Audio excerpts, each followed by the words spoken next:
بسم الله الرحمن الرحيم. الحمد لله رب العالمين، والصلاة والسلام على سيدنا محمد وعلى آله وأصحابه أجمعين. أيها الإخوة الأكارم، حياكم الله وتقبل الله منا ومنكم الصلاة والصيام وسائر الطاعات. حديثي إليكم في هذه الخاطرة الرمضانية والدقائق الرمضانية عن ما نشاهده من مسلسلات تعرض في كل عام في هذا الشهر المبارك، شهر العبادة.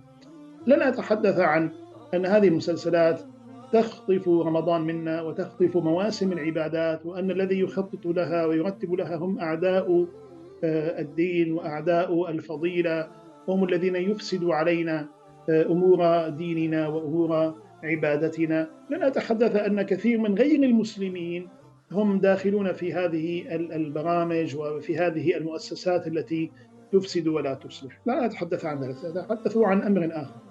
بعض عوائلنا، بعض الأفاضل قد يكون من باب التسلية، من باب يريد أن يري أبنائه يعني شيئا من التراث، كما يقال مسلسل تاريخي، مسلسل يعني محلي كذا، يعني يشرع في مشاهدة ومتابعة هذه المسلسلات. وكنا ننتقد قبل 10 سنوات مثلا بعض المسلسلات لأنها قصص أولا تافهة، ثانيا غير حقيقية، ثالثا فيها دس في التاريخ، يعني فيها كذب في التاريخ على أناس عاشوا بكل كرامة وعزة وتدين، فيأتي هذا المسلسل التاريخي ليشوه صور هؤلاء. لكن كان مثلا الطعام هو طعام الشام مثلا، هذا طابخين اليوم كبة لبنية، اليوم في طابخين حمراء بإصبع، فنجد بعض الأمور التقليدية التي نحبها أو نحب أن يستمع إليها أبنائنا، خاصة الذين يعني نأوا عن البلاد والديار واغتربوا.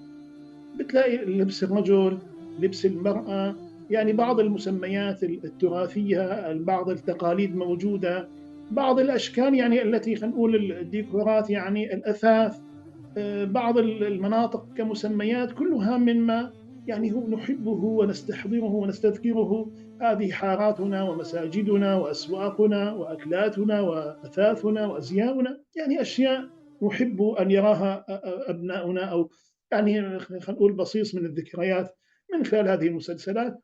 وفيها قصة مختلقة أحيانا تسيء في بعض الأمور أو في يعني بعض الجوانب.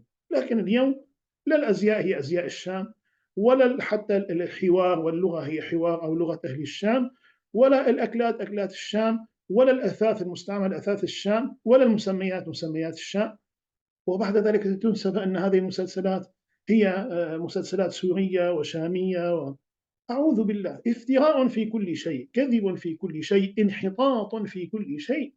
يا إخواني، أنا أنوه الآباء والأمهات أن نحرص على ثقافة أبنائنا، على عقولهم، أنه ما يأخذوا هذه الروايات الباطلة الكاذبة التي لا تصف شيئا واحدا على الحقيقة.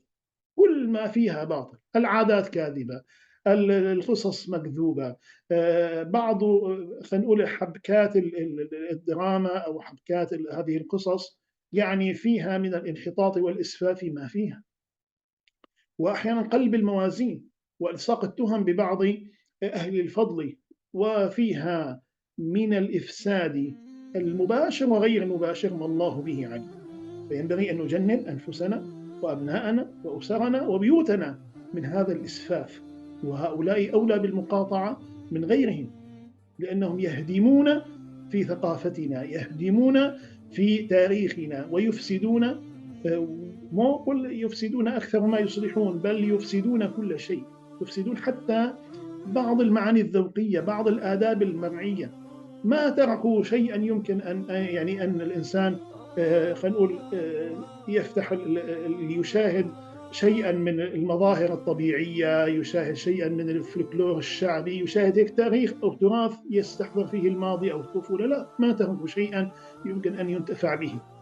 الحقيقة لابد أن نحافظ على سلامة أفكارنا وسلامة تاريخنا، وأن نحذر من مشاهدة هذه الأمور مع أبنائنا، وأن نتجنبها، وأن نحذر أبنائنا منها، حتى نحافظ على سلامة التاريخ، سلامة التراث، سلامة أيضا أفكار أبنائنا، وحتى سلامة أخلاقهم، وسلامة حتى ذوقياتهم البسيطة والأخلاقيات البسيطة.